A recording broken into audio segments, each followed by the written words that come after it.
इस बात का अनुभव होगा कि पिछले 17 महीनों में उनकी सरकार ने क्या किया और जनता के बीच वो अपनी बातों को कितना पहुंचा पाए। इस यात्रा से उनकी भी समझ में ये बातें आएंगी। पर कहा जा रहा है कि नीतीश कुमार थके हुए मुख्यमंत्री हैं, जो काम नहीं हो रहा था तेजस्वी यादव वो उनसे करवाया। भाई अब कौन थके हुए थे, कौन नहीं थे, कौन किससे काम करवा पाया, नहीं करवा पाया, ज़्यादा समय नहीं है। चुनाव अब लगभग सर पर ही है। इन तमाम बातों का आकलन इन चुनाव में हो जाए।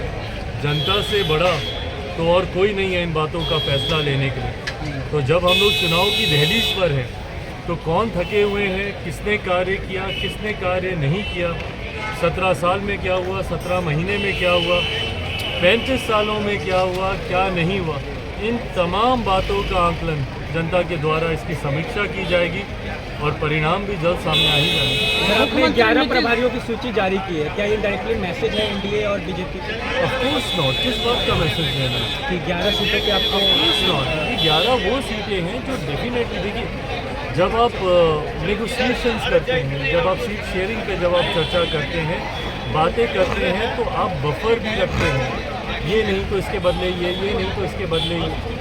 समीकरण के हिसाब से कई ऐसी सीटें हैं जो आपको लगता है आपके जनाधार के हिसाब से, आपके संगठन के हिसाब से, जो आपको लगता है कि समीकरण जिसमें आप चुनाव लड़ रहे हैं उसमें वो सीटें आपके खाते में आ सकती हैं, या जो सीटें हैं अगर अदला बदली होती है तो कौन सी आ सकती है। और ये तो अभी 11 की ही बात है, बाकी की भी जितनी सीटें हैं 40 के 40 सीटों हम लोगों के लोकसभा हम लोग के चुनाव प्रभारी उन लोकसभा में जाएंगे। और मैं बार बार इस बात को कहता हूँ कि मैं सिर्फ अपनी सीटों पर ही ध्यान दूँ और मेरे गठबंधन को, मेरे संगठन का लाभ ही ना मिले तो फ़ायदा क्या गठबंधन में होने का। अगर आज की तारीख में अगर मैं एनडीए गठबंधन में हूँ, भाजपा के संगठन का मुझे लाभ ही नहीं मिले तो मेरा उस गठबंधन में होने का क्या फ़ायदा। उसी तरीके से जिस गठबंधन का हिस्सा हम लोग हैं, हमारे सहयोगी को भी उसका उतना ही लाभ मिले, उस सोच के साथ हर जिले में, हर लोकसभा में हमारा संगठन मजबूत हो, उस सोच के साथ ये जिम्मेदारी पार्टी के वरिष्ठ पदाधिकारियों को दी गई है। आने वाले दिनों में और सूची भी आप देखेंगे जिसमें बाकी की जितनी बची हुई लोकसभा है उसका भी जिक्र किया। सर आप और आरएलजेपी दोनों एनडीए के जो है सदस्य हैं, लेकिन आरएलजेपी की तरफ से बार बार आपको लेकर के बयान आता है कि आप एनडीए में नहीं हैं। सर बीजेपी भी इस बयान को सुन रही है और कुछ बोल नहीं रही है। भाई कोई फ़र्क नहीं पड़ता इस बात से, कौन एनडीए में है कौन नहीं है, इसका सर्टिफिकेट तो किसी से नहीं चाहिए ना। और अगर सर्टिफिकेट की ही बात है तो फिर वो उस दिन की तस्वीर निकाल के याद कर लें, जब अगर मेरी याददाश्त सही है तो संभवतः 18 जुलाई की वो तारीख थी जब एनडीए की एक बड़ी बैठक, एनडीए के 25 साल पूरे होने पर दिल्ली के अशोका होटल में की गई थी। वो बैठक आयोजित, उस बैठक में जिस तरीके से देश के प्रधानमंत्री जी गले लगाकर मेरा उस एनडीए की बैठक में स्वागत किया था, तो फिर वो तस्वीरें क्या थी? या तो वो तस्वीरें गलत थी या अब जो कहा जा रहा है वो गलत है।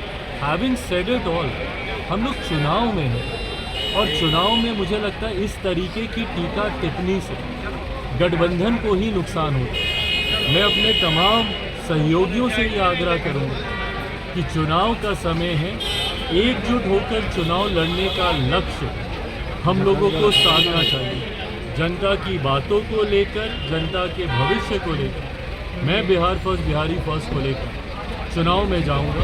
ऐसे में मैं चाहता हूं कि बाकी के भी सहयोगी दल एक दूसरे पे टीका टिप्पणी करके गठबंधन के माहौल को ख़राब करने से बहुत बेहतर है बड़ी सोच रखें, बड़ा दिल रखें, उम्र में भी आप बड़े हैं, बड़ी नीयत के साथ गठबंधन के हित में कार्य करने का प्रयास करें, ना कि गठबंधन को नुकसान पहुंचाएं। हाजीपुर की जनता अपने बेसब्री से अपने चिराग का इंतजार कर रही है, क्या इस बार कहां से चुनाव होगा हाजीपुर से? भाई मैं खुद हाजीपुर के लिए उतना ही बेसब्री से मैं चाहता हूं कि मुझे हाजीपुर में सेवा का वो मौका मिले। मेरे पिता के जाने के बाद मैंने हर संभव प्रयास किया जहां पे मैं हाजीपुर के लोगों के साथ जुड़ पाऊँ, उनके कुछ काम आ पाऊँ। पुनः मैं दोहराता हूँ, ये गठबंधन के भीतर लिए जाने वाले फैसले हैं। मैं गठबंधन की मर्यादा को तोड़ूंगा अगर मैं अंदर की कोई भी बात को पहले सार्वजनिक करूं, गठबंधन के भीतर एक आम राय बनने से पहले। गठबंधन